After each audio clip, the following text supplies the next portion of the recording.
Assalamualaikum warahmatullahi wabarakatuh. Kembali lagi bersama saya Rizky Alfalah dengan konten seputar apresiasi puisi.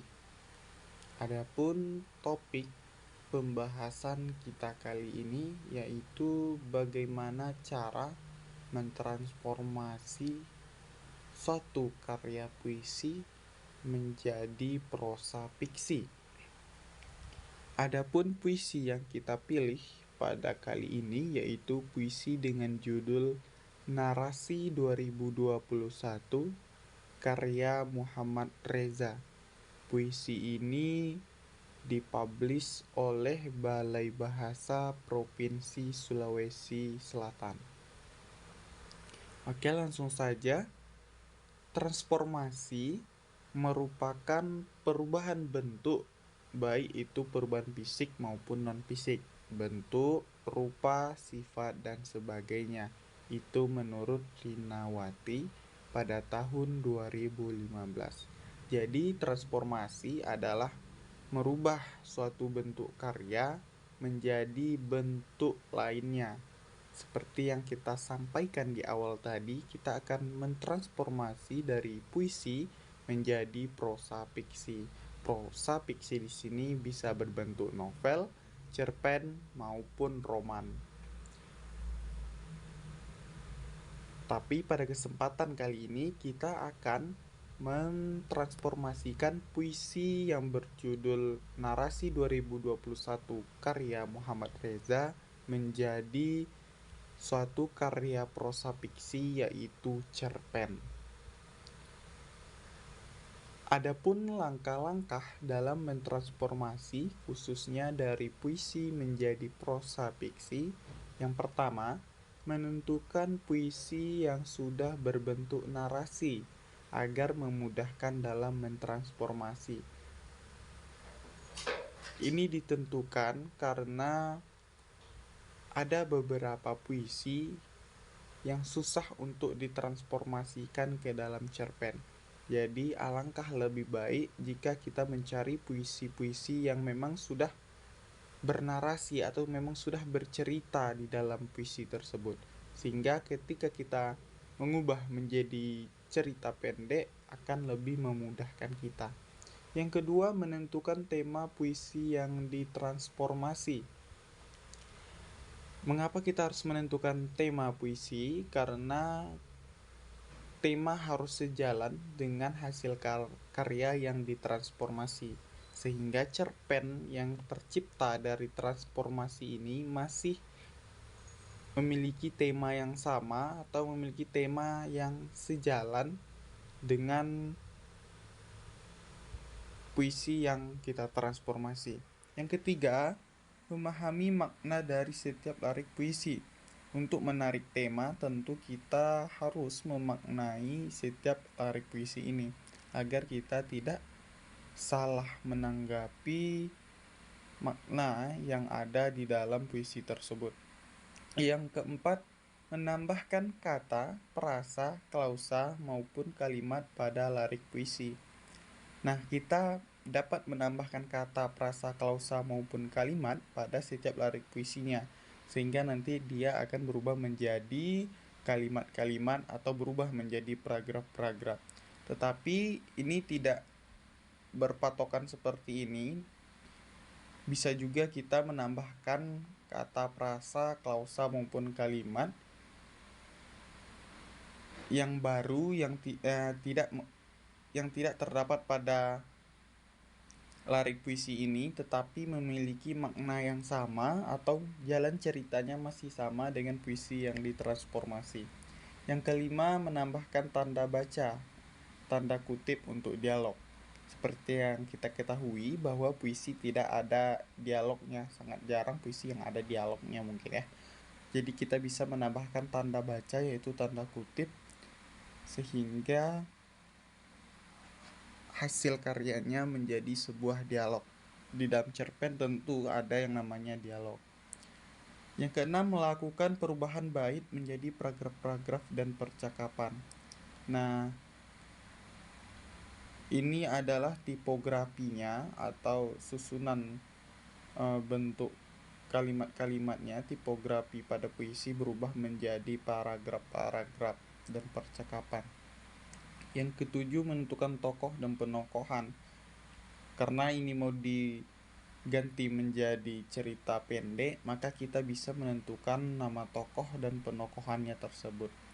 Yang kedelapan, mengidentifikasi diksi pada puisi untuk menentukan latar tempat, latar waktu, dan latar suasana. Jadi kita harus mengetahui diksi-diksi atau pilihan kata yang digunakan oleh pengarang dalam puisinya. Kita juga bisa menentukan majas-majas yang digunakan dalam puisi tersebut untuk memudahkan kita dalam mentransformasi menjadi sebuah cerita pendek. Narasi 2021 karya Muhammad Reza. Di pagi yang porak-poranda, media bersitegang pada kebijakan penguasa. Peristiwa demi peristiwa seakan menjadi air yang mengalir ke hulu, mencari mangsanya untuk kematian. Di tengah riuhnya omong kosong, rakyat dipaksa menjual tanah sebagai modal kesejahteraan, katanya. Namun, kegirangan itu hanya sebagai tamu yang diam-diam merenggut nyawa tuan rumah. Sementara dengung pembelaan terdengar dari sudut desa. Ibu-ibu yang gagah menghadang para robot besi dilumpuhkan suaranya. Ada yang menangis kehilangan saudara, ada yang meratap tak tahu tinggal di mana, bahkan ada yang meregang nyawa dari serakahnya senjata tukang bakso. Pemimpin yang gagah tak berkutik, kuat hanya pada belusukan saja, sementara rakyat memilihnya, berkuasa rakyat dibunuhnya. Tuhan, mengapa kau biarkan serigala itu menggonggong? Hidup di bumimu yang indah ini, mengapa kau sudi memelihara mereka? Sedang tubuh kami sudah habis dicabiknya, hingga nyawa-nyawa beterbangan tanpa ada yang menggugat. Nah, itulah tadi puisi narasi 2021 karya Muhammad Reza yang kita transformasikan menjadi cerita pendek yang berjudul Kelam. Pagi yang cerah seakan berubah menjadi kelam ketika Pak Joko di depan TV menyaksikan pembawa berita menyaksikan kebijakan terbaru pemerintah yang akan menggusur rumah tanpa sertifikat. Keterkejutan ini disampaikan Pak Joko kepada istrinya, Bu Tuti.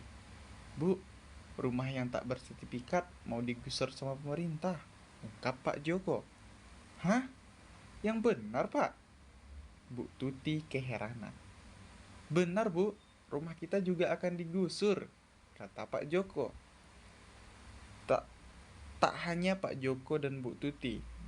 Tetangga mereka, Pak Dimas dan Bu Siska, juga sedang menonton berita yang sama. Bu Siska berkata, "Sepertinya kita harus menjual rumah ini segera, Pak." "Kamu gila, Bu," bentak Pak Dimas. "Kalau rumah ini dijual, kita mau tinggal di mana?" tanya Pak Dimas. "Ya, kita pulang kampung, Pak," jawab Bu Siska. Terdengar suara ricuh di luar yang ternyata ada rumah warga yang akan mulai digusur menggunakan alat berat. Ibu-ibu setempat menghadang alat berat tersebut. Beberapa dari mereka menangis melihat alat berat yang akan menggusur rumah mereka. "Jangan gusur kami, Pak," ungkap seorang warga.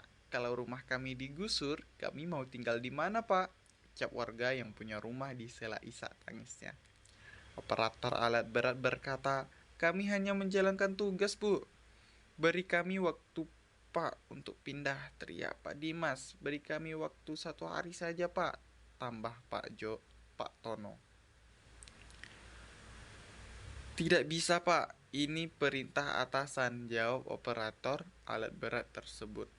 Warga yang rumahnya mulai digusur tak berdaya, hanya mampu menyaksikan rumahnya dirubuhkan. Pak Tono dan Pak Dimas pun juga mencemaskan rumahnya. Sekarang giliran rumah Pak Tono dan Pak Dimas yang akan digusur. Mereka hanya bisa pasrah tanpa berbuat apa-apa, melihat alat berat perlahan menghancurkan rumah mereka. Kita rakyat kecil memang menjadi makanan bagi penguasa, ujar Pak Dimas. Sekarang kita harus tinggal di mana, Pak? Tanya Bu Siska pada suaminya. Entahlah, Bu. Bapak pun bingung, jawab Pak Dimas tertunduk lesu. Pak Tono dan Bu Tuti pun memutuskan untuk pulang kampung karena memang mereka tidak mempunyai sanak saudara di perantauan ini. Bu Tuti berkata, semoga Tuhan membalas kezaliman mereka kepada kita. Pasti dibalas Tuhan, Bu, ujar Pak Tono. Pak Tono dan Bu Tuti melakukan perpisahan dengan Pak Dimas dan Bu Siska. Mereka dalam suasana haru karena harus kehilangan tetangga yang telah mereka anggap seperti saudara di perantauan. Mereka yang sudah bertetangga selama 10 tahun harus tetap melanjutkan kehidupan masing-masing. Pak Tono dan istrinya yang pulang kampung dan Pak Dimas yang masih bingung mau kemana. Pak, apa kita ke rumah Bude saja, Pak? Tanya Bu Susi pada suaminya, memecahkan keheningan. Boleh, Bu. Bapak sudah bingung mau kemana, ujar Pak Dimas sambil tersenyum. Suasana haru di pagi itu melihat tetangga yang sekaligus harus pindah dan melanjutkan hidupnya masing-masing. Kekejaman penguasa membuat rakyat kecil kehilangan tempat tinggalnya. Tanpa ada belas kasihan, penguasa menghantui masyarakat kecil yang tak mampu menggugat. Pemerintah hanya bermulut manis ketika melakukan kampanye. Ketika mereka sudah terpilih, maka mereka lupa akan janji yang telah mereka sampaikan, kata Pak Dimas di dalam hati. Nah, itulah tadi transformasi dari puisi menjadi karya prosa fiksi. Terima kasih telah menyimak sampai habis. Saya Rizky Alfalamon undur diri. Wassalamualaikum warahmatullahi wabarakatuh.